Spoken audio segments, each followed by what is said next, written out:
As polícias de Pernambuco, Alagoas, Paraíba, Ceará e Rio Grande do Norte tinham se unido e estavam planejando um cerco definitivo contra o rei do cangaço. O astuto Virgulino, acompanhado dos cangaceiros Ezequiel, Virgínio, Luiz Pedro, Mariano e Mergulhão, cruzou São Francisco e penetrou no estado da Bahia na tarde do dia 21 de agosto de 1928.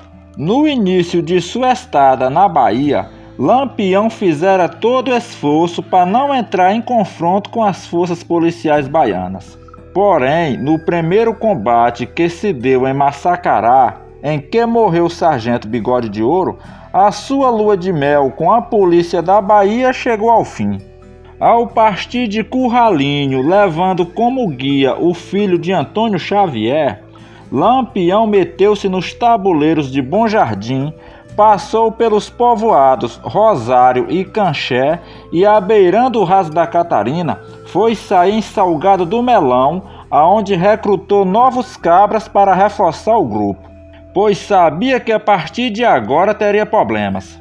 Um dos recrutas era Marcelino Ribeiro, gente dos Engraças, apelidado Meia-Noite.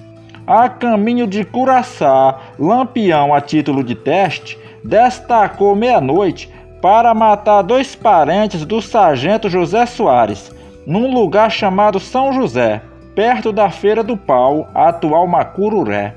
Na região de Curaçá, no dia 5 de janeiro, o bando passou a ser seguido pela volante do tenente Odonel Francisco da Silva.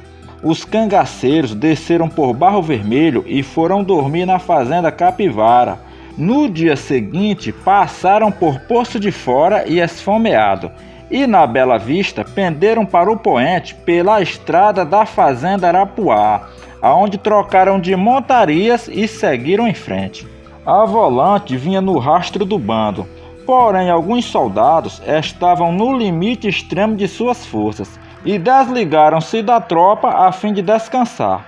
Combinaram que se reuniriam aos outros no arraial de Abóbora. Os cangaceiros, que também se ressentiam da marcha puxada, chegaram a Abóbora ao anoitecer. Eram 11 cabras. Estavam ansiosos por descansar e divertir-se um pouco. O guia levou Lampião direto à casa do subdelegado Juvencinho. "Eu sou o capitão Virgulino Lampião", apresentou-se o cangaceiro. "Vós me ser o delegado daqui?" "Oi, capitão, o delegado mesmo mora em Jaguarari. Eu sou apenas..." "Tem macaco aqui?" "Tem não. Cadê seu rifle?" "Ó, seu capitão, para lhe falar a verdade, eu não tenho rifle não. Tenho só uma espingarda de caçar de 2 canos." "Então deixa essa porqueira pra lá." "De quem é aquela casa?" perguntou Lampião, apontando para uma casa bonita, a melhor do arraial. "É a casa de seu Mané Bonfim", informou a autoridade. "É o homem mais importante daqui. O dono da fazenda era Arapuá Velho." "Juvencinho, eu vou fazer uma festa ali naquela casa hoje", decidiu o cangaceiro. "Já me disseram que aqui tem um sanfoneiro. Vá chamar ele, convide os moradores e chame as moças e pode dizer que eu garanto, aqui vai ter respeito. Elas podem vir com a mãe delas e com os pais dela. Ninguém precisa ficar com medo. Se o povo não vier para a festa, o culpado vai ser você. Arranje também umas garrafas de cachaça." Manuel Bonfim foi o último a saber que ia ter uma festa na casa dele. Estava na roça e quando chegou já estava armado o fuzuê. Por questão de respeito, já que o dono da casa estava fora, Lampião não permitiu que os cangaceiros entrassem na casa, ficando todos arranchados no barracão da feira, em frente à casa de Mané Bonfim. Quando este chegou, o capitão explicou o que estava vendo, garantindo que não havia motivo para preocupação, e pediu que lhe cedesse um quarto com chave para guardar os bornais. Os cangaceiros só ficaram com as armas e os pertences mais valiosos.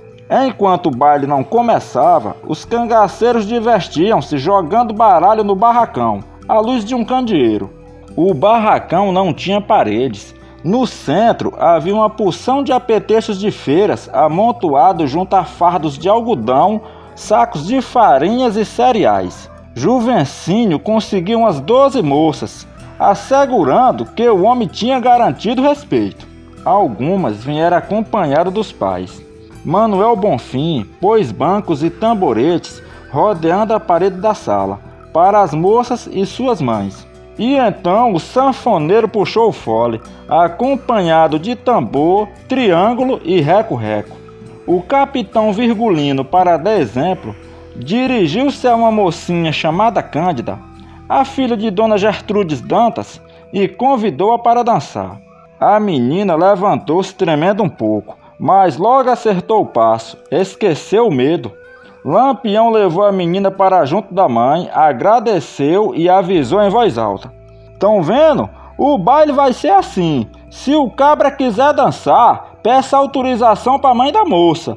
Se a menina não quiser dançar, não dança. Aqui ninguém está obrigado a nada. E o delegado Juvencínio está aí. Qualquer desrespeito, ele está autorizado a tomar as providências."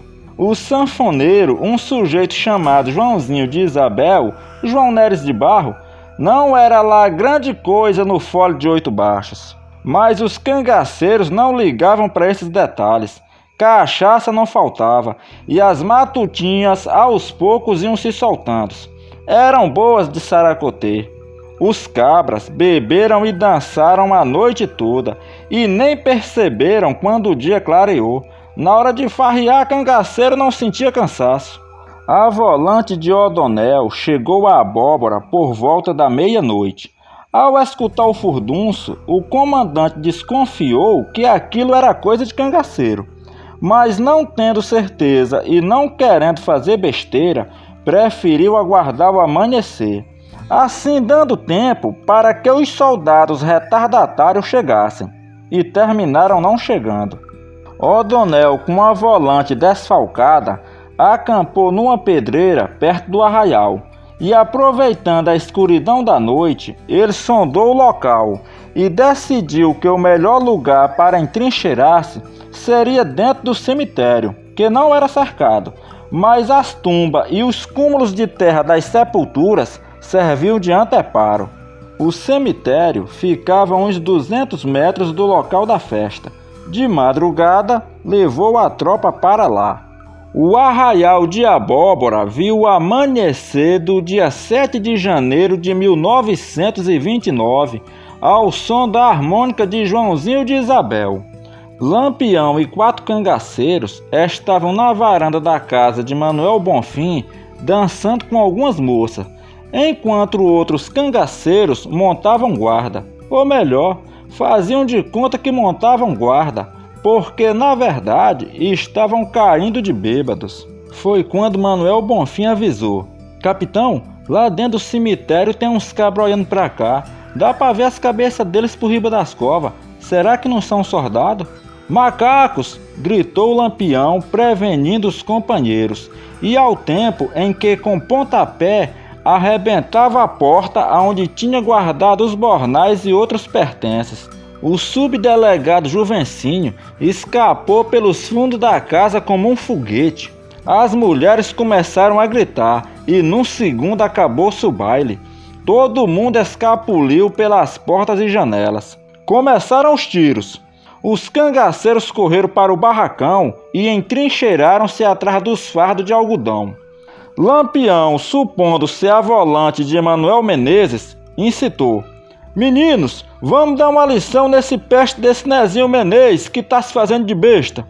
Mergulhão, que quando bebia ficava alucinado, deixou o barracão e foi prostar-se lá na frente, pulando de um lado para o outro, como se visse as balas e delas conseguisse se desviar. "Cuidado, Magulhão!" advertiu Virgulino. "Tu tá doido, homem?" Mergulhão meteu-se no bamburral e continuou avançando.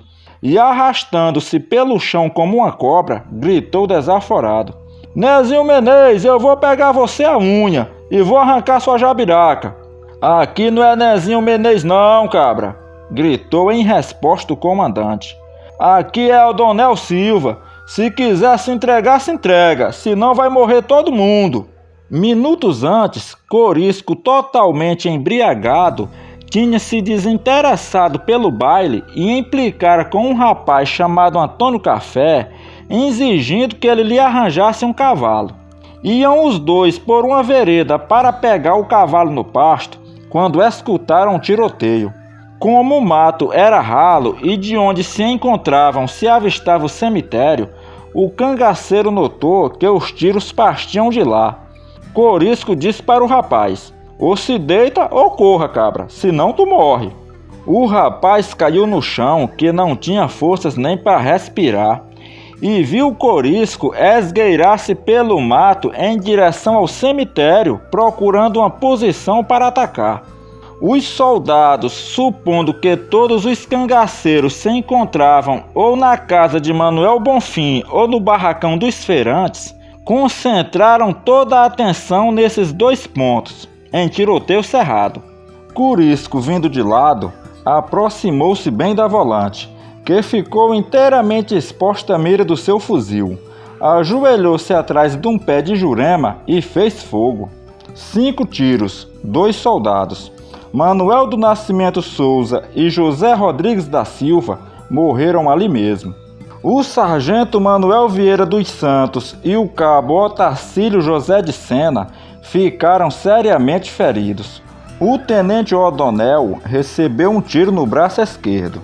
Por sorte dos demais, Corisco teve de parar de atirar para recarregar o fuzil, mordendo-se de raiva ao ver os soldados correndo para o mato pelo fundo do cemitério. Alvos perfeitos que ele não pôde aproveitar. Os cangaceiros gritaram eufóricos ao ver que a volante tinha fugido. Mergulhão, que se encontrava próximo do cemitério, levantou-se para perseguir os fugitivos, recebendo de pronto um balaço mortal. 4 companheiros correram até ele, enquanto os outros atiravam, dando cobertura. Carregaram nos braços, abeirando o oitão da casa de Manuel Bonfim e meteram-se nas capoeiras. Mas o ferimento era gravíssimo. Uma bala havia fraturado o húmero do braço direito. A hemorragia era incontrolável. A uns 200 metros adiante, ele deu o último suspiro. Os companheiros o esconderam numa moita, mas a polícia o encontrou sem dificuldade. O corpo foi enterrado pelos moradores do arraial. O legista enviado da capital para a exumação dos corpos dos soldados mandou desenterrar também o do cangaceiro para ver se era Lampião. Quem tirou a dúvida foram as moças que tinham participado do baile. O morto não era o chefe. Antônio Juvenal da Silva, o mergulhão, foi o primeiro cangaceiro do bando de Lampião a ser morto na Bahia. Era natural de Pajeú, no sertão de Pernambuco. Foi um dos 5 cabras que vieram com Lampião quando este fugiu para a Bahia, em agosto de 1928. A partir do combate de Abóbora, o nome de Corisco começou a destacar-se. Nos jornais era chamado de Diabo Loiro, por causa de sua cabeleira cor de fogo. Os soldados da volante do tenente O'Donnell nunca se esqueceram daquele cabra sarará, cuja cabeleira avermelhada estufava do chapéu de couro e espalhava-se pelos ombros, que surgiu de repente cuspindo bala em cima deles, sustentando o fogo praticamente sozinho, dando cobertura para que os companheiros fugissem com o cangaceiro ferido. E que pontaria! Pontaria! Os soldados ficariam ainda mais surpresos se soubessem que naquela ocasião Corisco estava completamente bêbado.